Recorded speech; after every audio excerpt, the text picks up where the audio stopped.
반갑습니다. 구구스포츠 유레카입니다. 오늘도 근거 있는 분석을 여러분께 전해드리도록 하겠습니다.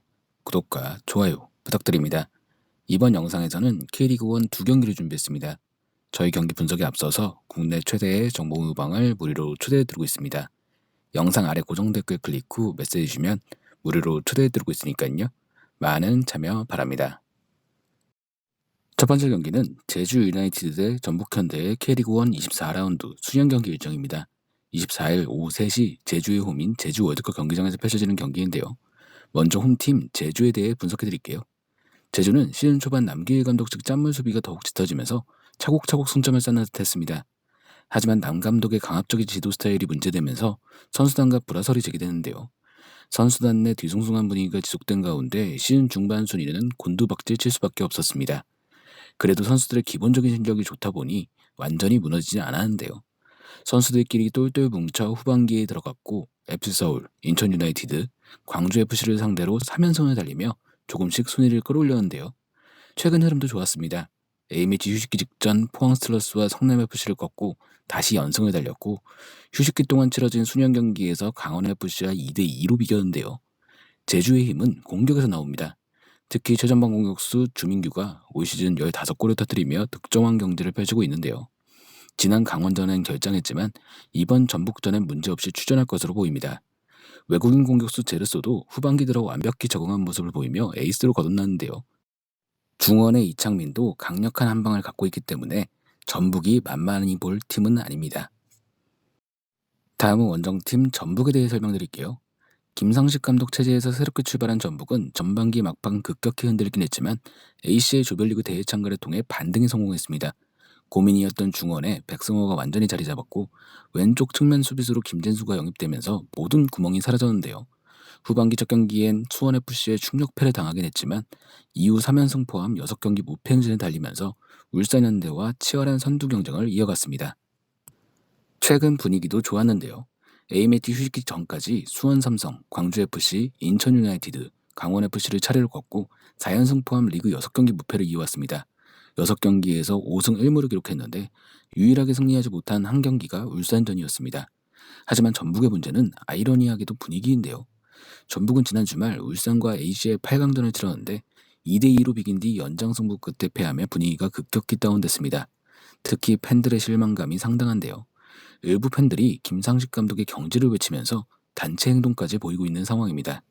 김상식 감독의 선수 기용, 전술적 부재, 교체 타이밍 등을 문제 삼고 있는데요. A씨의 탈락을 통해 위기에 빠진 김상식 감독이 제주전을 통해 분위기 반전을 일궈낼 수 있을지 관심이 모아집니다. 제주와 전북의 전력을 비교하면 당연히 전북이 앞서 있습니다. 하지만 최근 분위기를 굳이 따지자면 ACL에서 탈락한 전북보다 제주가 앞서 있다고 볼 수 있는데요. 때문에 팽팽한 싸움이 예상됩니다. 두 팀의 특이점이 있다면 올 시즌 두 차례 맞대결에서 모두 1대1 무승부가 났다는 점입니다. 남길 감독이 전북을 상대하는 법을 알고 있다고 볼 수 있는데요. 전북의 홍정호가 못 나오는 점도 변수입니다. 이번 경기도 무승부 가능성을 높이 볼 수밖에 없을 것 같습니다.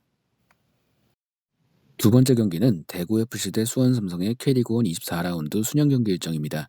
24일 오후 3시 대구의 홈인 대구은행파크에서 펼쳐지는 경기인데요. 먼저 홈팀 대구에 대해 분석해드릴게요. 대구는 시즌 초반 잘 나가던 팀 중 하나였습니다. 세징야, 에드가 등 주축 선수들이 번갈아가며 부상을 당했지만 흔들리지 않은 끈끈한 팀의 모습을 보여줬는데요.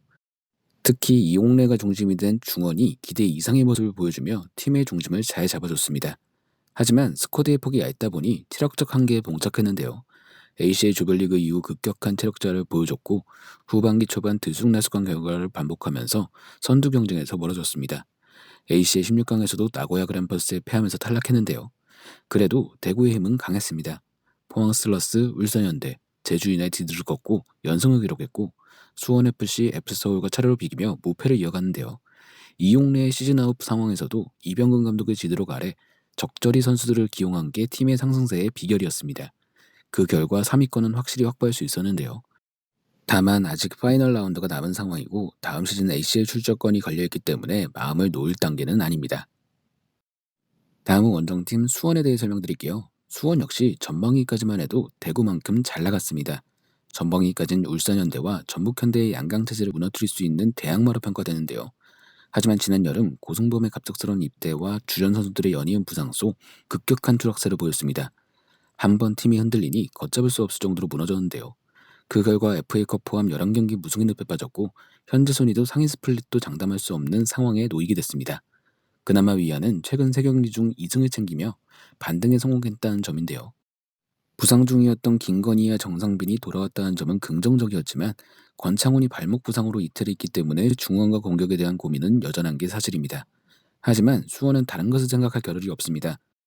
이번 대구전이 정규리그 최종전이고 만약 이번 경기에 패한다면 하이스플릿으로 추락할 확률이 높은데요. 무조건 승리한다는 생각으로 이번 경기를 준비 중이며 박건하 감독에게도 이번 대구전이 자신의 감독 커리어에 중요한 분수령이 될 전망입니다.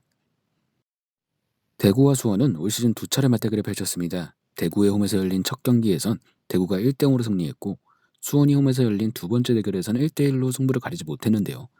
전적은 대구가 앞서지만 경기 내용을 살펴보면 수원이 지거나 비길 경기는 아니었습니다. 수원이 좋은 경기를 펼치고도 퇴장 악자 속의 결과를 놓쳤는데요.